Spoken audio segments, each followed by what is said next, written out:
চতুর্থ নম্বর কথা হলো আল্লাহ রসুল সাল্লাল্লাহু আলাইহি সাল্লাম উম্মতের জন্য শাফাআত করবেন, উম্মতের জন্য শাফাআত করবেন। হাদিস শরীফে এসেছে শাফাআতি লি আহলিল কাবাইরি মিন উম্মতি।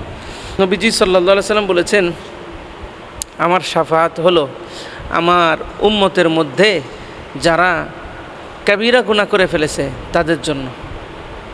কোনো উম্মত মারা গেছে, তার আমল নামায় কাবীরা গুনাহ আছে, জীবনে বড় একটা ভুল করছিল, কাবীরা গুনাহ, এই জন্য আল্লাহ রসুল তার জন্য কি করবেন?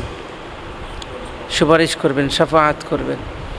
হাসর মাঠে এক পর্যায়ে এমন হবে যে উম্মতের আমল নামায় নেকি পূর্ণ হচ্ছে না, তা এক পর্যায়ে আল্লাহর হাবিবের হাত মুবারক থেকে একটা পুটলা বের করে দিবে মিজানের পাল্লায়, দেওয়ার পরে এটা নেকের পাল্লাটা ভারী হয়ে যাবে। ওটার ভিতরে কি? ওটার ভিতরে থাকবে উম্মত জীবদ্দশায় যে দুরূদ শরীফগুলো পড়ছিল, ওইটা দুরূদ শরীফটা আল্লাহর হাবিব মিজানের পাল্লায় দিয়ে দিবে, আর তার আমল নামা নেকের পাল্লা ভারী হয়ে যাবে।